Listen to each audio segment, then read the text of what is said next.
Hey everybody, how you guys doing today? This is Solar from BackInTheDeck.com coming at you with a War Machine battle report. Today we're going to have a Cygnar versus Khador 25-point no man's land scenario. So this is going to be some really fun stuff, I'm telling you that. On the Cygnar side, we've got Nemo 3 along with the Adept Captain Finch. They're bringing out 2 defenders, Arlen Strangeways, a unit of Rangers, which is going to be interesting, and Mage Hunter Eris. Now on the Butcher side, that's right, we've got Butcher 3 with his dogs, along with 2 Berserkers, a Sprigand, a unit of Widowmakers with their marksmen, and just for fun, they brought the dog. Now, Khador, turn 1. The Butcher allocates 1 focus over to the Sprigand, and chances are he's going to be running this turn because it's the first turn of the War Machine game, so let's take a look. It looks like the Widowmakers and the Marksmen are actually going to be running, getting themselves in a position. It's pretty much the first turn of every War Machine game. As much as we love starting in the advance and really getting in there for the fight, a whole lot of the times we have to get in the proper positions, especially if we win the coin toss and we see that the other person is positioned differently. So these guys, the Widowmakers themselves, they have Pathfinder, which is cool because they don't suffer any penalties to their movement for going through rough terrain. So now we've got the Marksman moving into place there, and we've got the Butcher casting Energizer. Energizer allows him to move the entire battle group, him, his dogs, and the Jacks, up to 3 inches in a turn.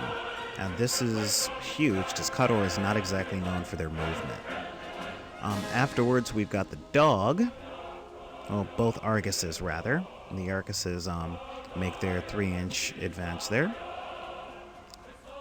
And then after that, we've got the Arguses just making a standard movement of a few more inches. Getting into position there, making sure that everybody's got backup. And of course, we've got the Berserkers that run and charge for free. You know, if they get focused, they could possibly explode, but since they run and charge for free, on the first turn, there's really no point in giving it to them. And then we've got the Sprigand. Now the Sprigand is going to use that focus, to run. He's charging the center of that board. With the scenario, that makes a lot of sense. And of course, we've got little Pup catching up. Cygnar turn 1. We've got the defender getting a focus point from Nemo, but it gets another focus point from Storm Chaser Finch because of an ability called Arcanic Tuning, which is actually pretty cool. It gives an additional focus every time a Warcaster gives up to 2 focus to a Warjack. He then moves the Rangers into the No Man's Land. Now they have advanced deployment, so they started off pretty close to it in the beginning. And he's getting in there just to make sure that he has some sort of say into the. He then moves Eris to the edge of the board, but because of mechanical intolerance, she can't be too close to his defenders. Moves her back a little bit, make sure that he can get in there. Next, he's going to activate the first defender. He's going to advance that thing 5 inches. To target the Sprigand, actually. He's drawing first blood on his first turn, which doesn't happen very often, and you can see he's in range. He boosts to hit, and he rolls an 11. Oh yeah, that's a definite hit. Boosting the damage, he does 3d6. And sure enough, to area 3, the Sprigand takes quite a bit of damage. Actually, it's not a bad hit for the first time. The Sprigands have a whole lot of armor. After that, he then moves the second defender up and tries to attack the Sprigand again. The Argus, sorry. But unfortunately, he falls short. Ooh, that sucks. He moves Arlen Strangeways over to that first defender, and Arlen casts Evasive, giving him a little hit, a little help to his defense. And then after that, he just moves Nemo in, who has 5 more focus. Nemo casts Electrify on one of the Rangers, gives them a altered damage roll, and it pushes them back a few inches, so it's a pretty hardcore spell. And he then casts Failsafe on Defender 2, boosting its defense by 2 points, and making it so if they get hit, or if they lose a system, they can just operate like the system was still there. That's a pretty devastating spell, truth be told.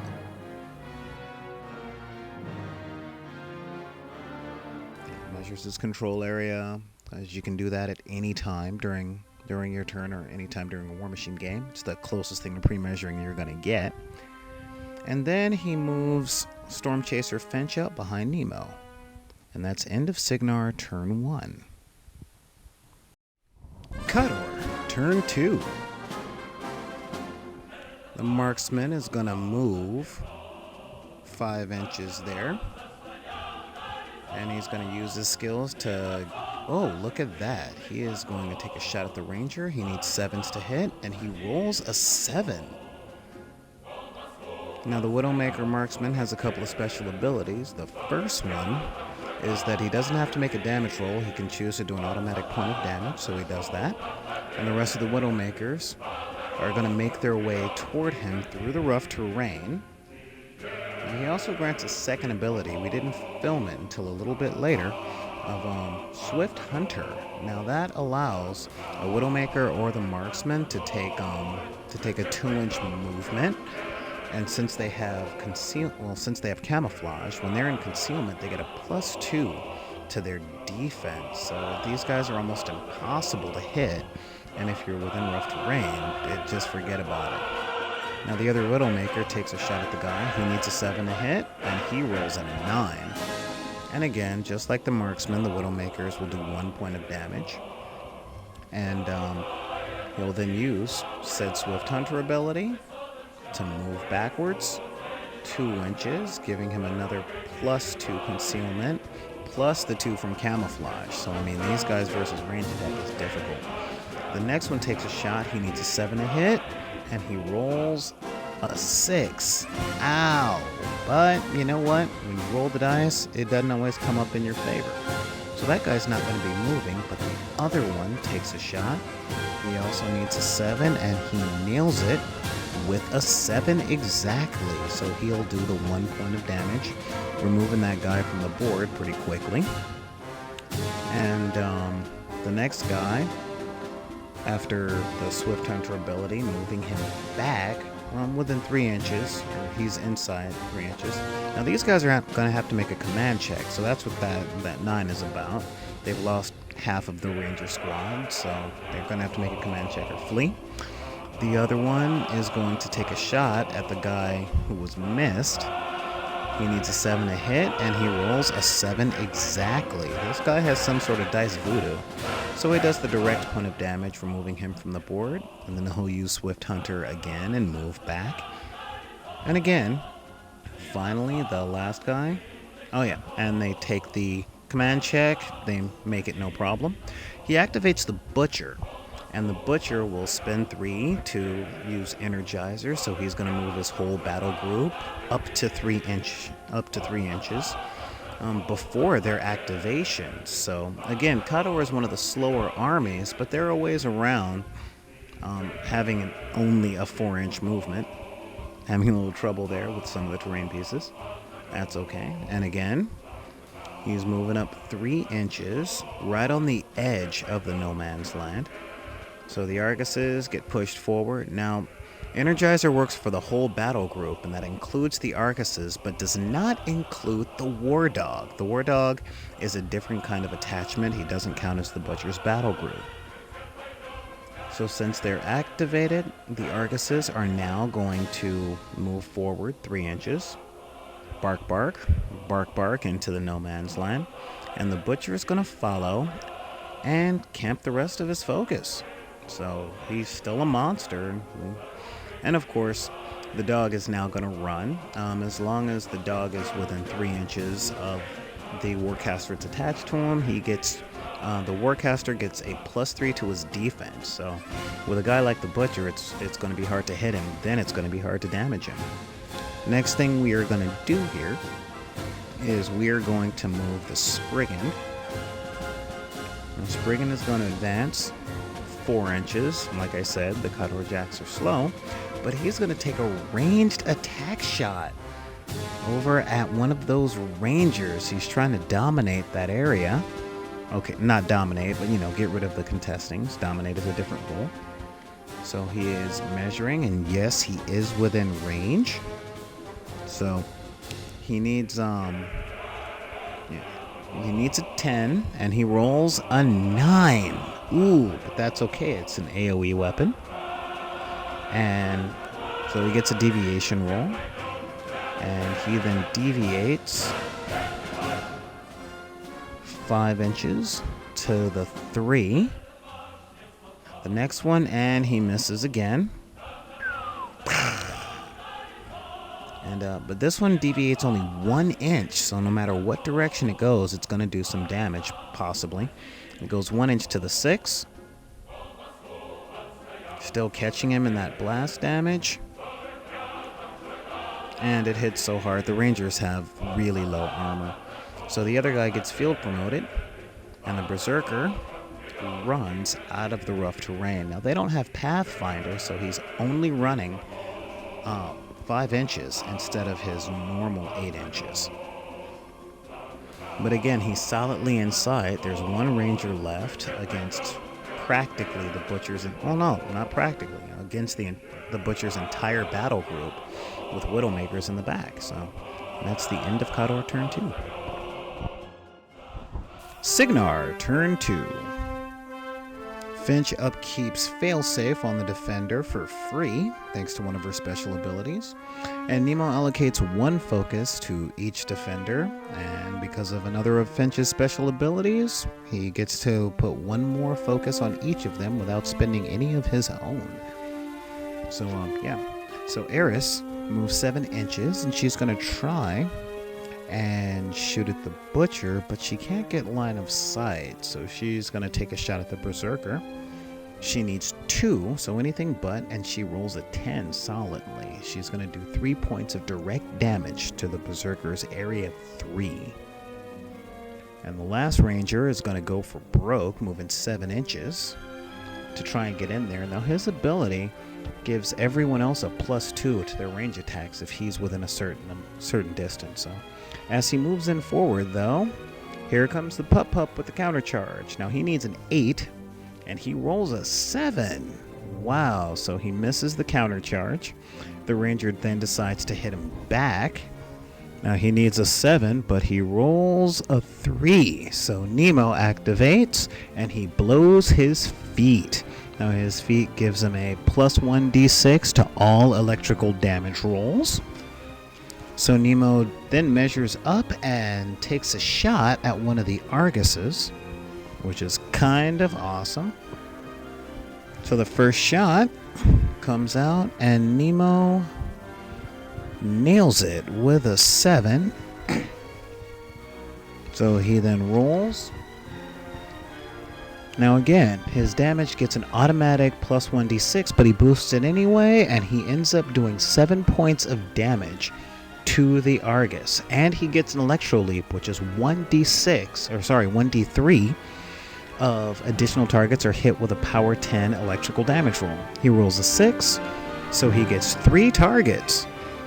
The first one, of course, being the other Argus, because he's base to base, and doing enough damage to kill him outright, which is awesome. Now he boosts the damage on the second one because it's the Butcher, who's also base to base. And yeah, he rolls okay, but he does end up doing 3 points of damage to the Butcher, so it's not a bad start. He then checks to see who else is closest, and it turns out to be the Marksman by a tiny bit. He boosts a hit on the Marksman and just kills him outright. So that was a lot of damage done by Nemo, and again, pretty hardcore. So the Defender activates, and he's going to move 5 inches, and he's going to boost a shot at the Butcher. Now he has a rat 6, but because the Ranger is there, it's a +2, so he only needs a 6 to hit. So he's checking in range. He needs a 6, and he rolls a 7 on 3d6, so he's going to boost the damage. And he does 3 points because he's dice -4. No, wait, he does, 3 points to the butcher. Dice -4. And Finn then moves up 6 inches. Does a range attack on the first Argus. With all those bonuses, she needs a 7 to hit, and she rolls a 3. So now the second defender advances 0 inches, so gets the aiming bonus there. And it rolls and it hits the butcher. So he boosts to damage, and he does 5 points of damage to the butcher. So yeah, this is coming down pretty well, but unfortunately, that's all he's got left. So Arlen Strangeways runs for 12 inches, and that is it for Signar turn 2. Khador turn 3. Well, the butcher camps all of his focus, and the dogs and the butcher get to advance for 3 inches because of vengeance. Now there's no one in range to make an attack at, but that's an additional 3 inches he can move, so that's pretty awesome. Now the first thing that's going to happen is the Argus is going to move out of the way, and the butcher is going to charge Finn. So he charges 7 inches of his 8. And, well, he has a mat of 9, so he needs to roll a 5 in order to hit. So he rolls. He needs a 5, and he rolls a 4. Double 2s. Wow. But that's okay, because he spends 1 focus to cast Flashing Blade, which does a circular strike on all enemies. On the first one, he rolls a 6, and he only needed a 5, so he does. Dear God, weapons attack at 14 points of damage on Finn, just killing her right off. And he attacks Arlen Strangeways. He rolls a 4. Or rolls a 6, I'm sorry. He rolls a 4, and he does 5 points of damage on Finn. He only needed a 3, he rolled a 4. And that kills Finn outright. And then on his mat, he needs a 3 to hit the defender. And he rolls on a defender, and he rolls a 5. So 3 points of damage because he is Weapons Master with Lola. And he ends up doing 2 points to Area 1 on the defender. There we go. Now, Flashing Blade only costs 1 focus, and he's got a few left. So now he's going to cast Energizer to move him forward a bit. Just to make sure that he can get all that stuff in. And now he's going to cast Impending Doom for 2 focus. And that that uses up the last of his focus. That draws in all the enemies, but then he blows his feet, replenishing his focus up to 6. So he casts 1 Flashing Blade, the first one, on Nemo.